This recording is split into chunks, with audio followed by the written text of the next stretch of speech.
Memang bersoalan kurban, saya jujur saja selama di Indonesia masih banyak salah pemahaman terhadap kurban. Dan saya pernah berkata, memang Islam kita di Indonesia Islam keturunan. Ya, jadi asal tahu saja. Ya, tapi dari segi belajaran, mohon maaf ya, kita terlalu jauh terhadap pemahaman. Yang saya maksud, kita melaksanakan sesuatu tapi kita sudah belajar, sudah tahu, bukan hanya asal saya dengar, saya lihat, saya bukan sebatas itu, tapi kita punya dasarnya. Dan ini kelemahan kita, di antaranya kurban. Saya pernah mendengar, bukan malah sering mendengar soal kurban dihitungkan beroran. Jadi keluarga suami istri sama 5 anak berarti jumlah 7, wajib sapi.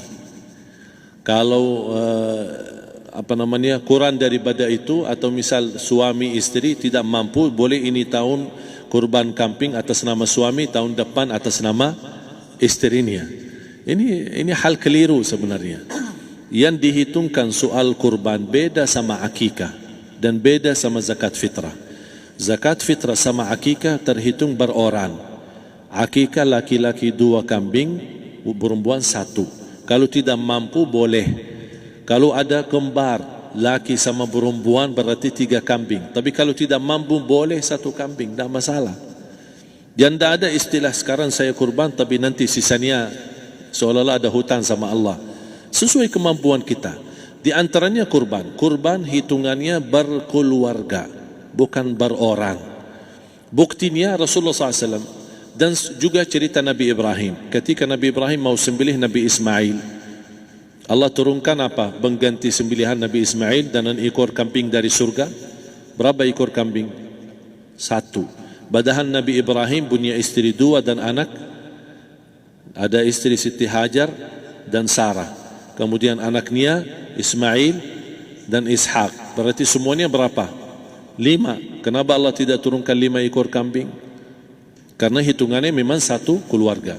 Yang kedua, Rasul sendiri sembelih 2 kambing. Pertama, Bismillah atas nama Muhammad dan keluarga Nabi Muhammad.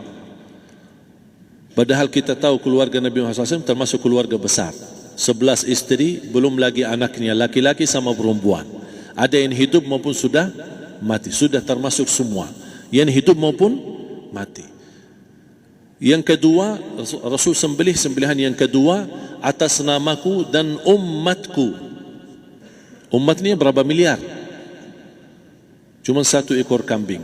Kenapa Rasulullah SAW berkurban atas nama dirinya dan umatnya? Saya mengambil salah satu di sini tanda sayangnya Rasul kepada umatnya. Jadi saya selalu berkata, orang miskin yang tidak mampu berkurban seharusnya bangga di hari kurban, karena Rasul sudah kurbankan duluan atas nama dia. Jadi terima kasih ya Rasulullah, ingatkan kita. Yang kita tidak mampu, Rasul sudah. Bahkan kalau Rasul sudah kurban atas nama umatnya yang tidak mampu, berarti sudah terkabul. Kita aja belum tahu kabul atau tidak kalau kita berkurban. Tapi kalau Rasul sudah terjamin makbul. Oleh sebab itu, hitungan kurban itu adalah 1 keluarga. Misal, bapa punya istri, punya anak. Itu kalau mampu sapi silahkan. Mampu 1000 sapi silahkan. Kalau soal kemampuan tidak ada masalah. Tapi kalau soal kewajiban, tidak ada wajib lebih daripada 1 ekor kambing. 1 ekor kambing. Misal, kalau bapa punya istri 4. Misal. Cuman ini misal. Ya. Istrinya 4. Setiap istri anaknya 10. Berarti jumlah berapa? Anak 40, istri 4, berarti 44, sama bapa 45. Wajib 1 ekor kambing saja. Cukup untuk semua ini. Tapi kalau soal mampu, ya silahkan. Mau 1000 kambing boleh, mau 1000 sapi boleh. Tidak ada yang melarang kalau soal kemampuan. Dan kalau kita mau sembelih, Bismillah atas namaku dan keluarga. Tidak perlu bawa data-data nama keluarga. Jadi disebutkan tukang sembelihnya ada capek menunggu sambil sebutkan nama-nama. Tidak perlu. Udah Bismillah atas namaku dan keluarga. Termasuk kata atas namaku dan keluarga, termasuk orang tua yang sudah meninggal. Termasuk orang tua yang sudah, karena kita adalah hasil daripada orang tua. Itu sudah termasuk, tidak perlu kita sebutkan. Ada sebagian ulama membolehkan kalau kita mampu, mau khusus kambing atas nama orang tua, tidak masalah. Kalau kita mampu.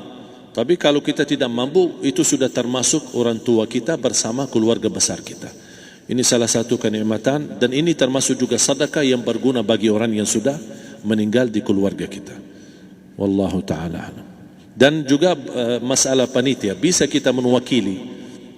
Kalau kita tidak mengerti sembelihannya dan tidak mengerti cara bagiannya. Tapi ada satu sunnah yang termasuk kehilangan sunnah ini, adalah banyak yang tidak mau makan dari hasil kurban. Padahal itu sunnah Rasul.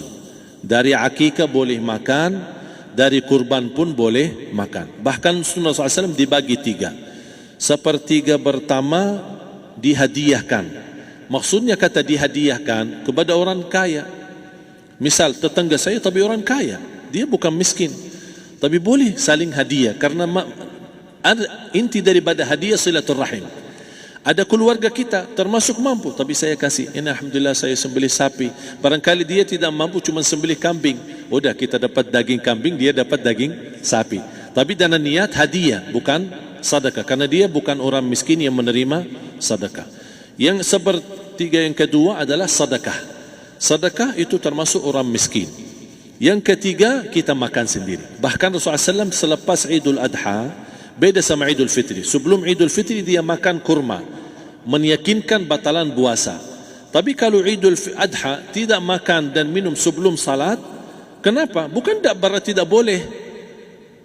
Tapi Rasulullah SAW ingin pertama pembukaannya, buka sarapannya atau makan di pagi harinya selepas Idul Adha adalah dari hasil sembelihan kambing itu atau dari kurban.